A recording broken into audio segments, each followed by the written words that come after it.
Painting Mandarin ducks in an abstract style is less about replicating their exact form and more about translating their essence into emotion, rhythm, and movement. So imagine beginning not with a rigid sketch, but with a question that lingers in your mind like a quiet ripple across water. What does harmony look like when it takes the shape of two beings moving as one yet remaining beautifully distinct? And let that question guide your brush before any color touches the surface. Because Mandarin ducks are often seen as symbols of devotion and balance. And abstract art thrives when symbolism is felt rather than spelled out. So instead of outlining feathers and beaks, think of curves that echo closeness, shapes that lean toward each other without merging completely, and negative space that breathes like the pause between two heartbeats. Then choose your palette not just by what is seen in nature, but by what is felt in the story you want to tell.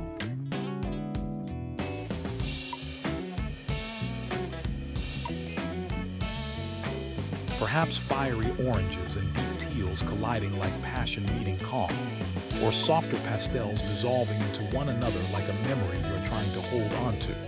And as you begin layering paint, resist the urge to control every stroke because abstraction lives in the tension between intention and accident.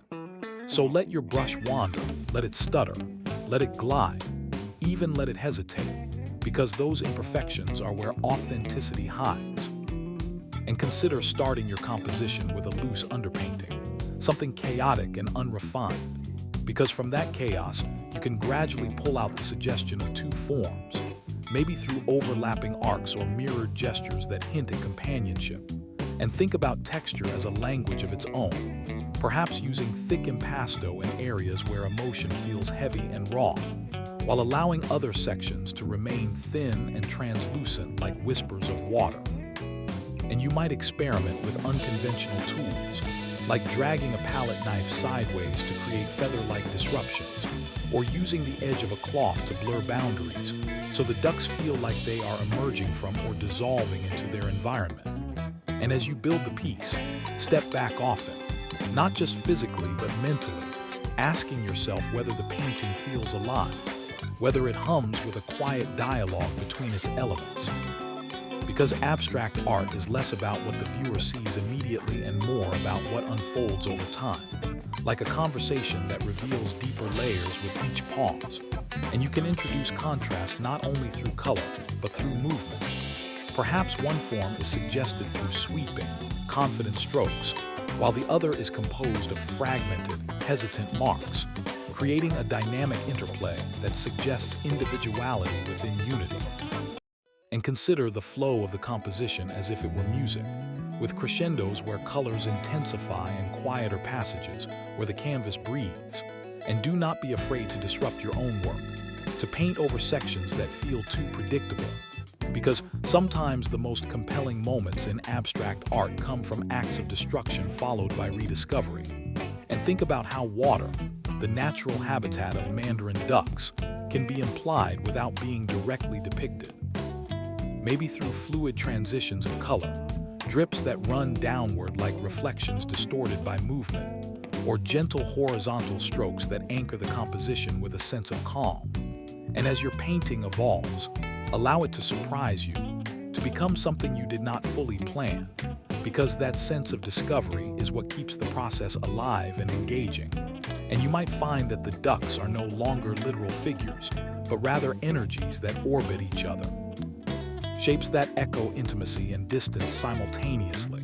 And this is where the abstraction becomes powerful, because it invites the viewer to project their own experiences onto the work, to see in those forms not just ducks but relationships, memories, or even fragments of themselves. And you can enhance this openness by avoiding overly defined edges, letting colors bleed into one another so that boundaries feel permeable, like emotions that cannot be neatly contained. And at some point, you may feel the urge to add a focal point, something that draws the eye and anchors the composition. And this could be a bold splash of contrasting color, or a cluster of intricate marks that suggest a moment of connection between the two forms. But be mindful not to overwork it, because abstraction often thrives in restraint, in knowing when to stop before the painting becomes too resolved.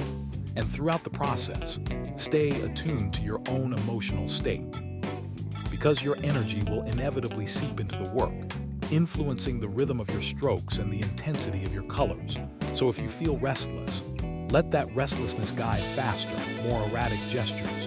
And if you feel calm, allow that calm to manifest in smoother transitions and softer edges. And remember that there is no single correct way to interpret Mandarin ducks in abstraction, because the goal is not accuracy but resonance, not depiction but evocation. And as you near completion, take a moment to view the painting from different angles, even turning it upside down or sideways.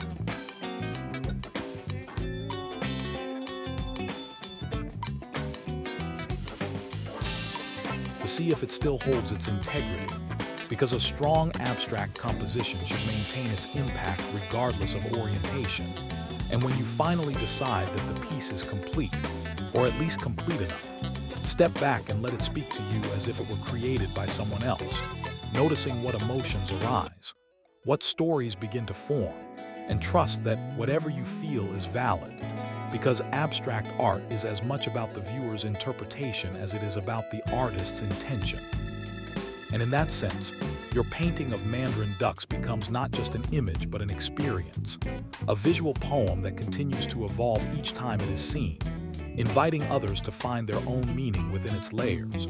And perhaps that is the most inspiring aspect of the process, the realization that by letting go of rigid representation, you open the door to something far more expansive and personal, where two simple creatures can transform into a meditation on connection, balance, and the beauty of shared existence.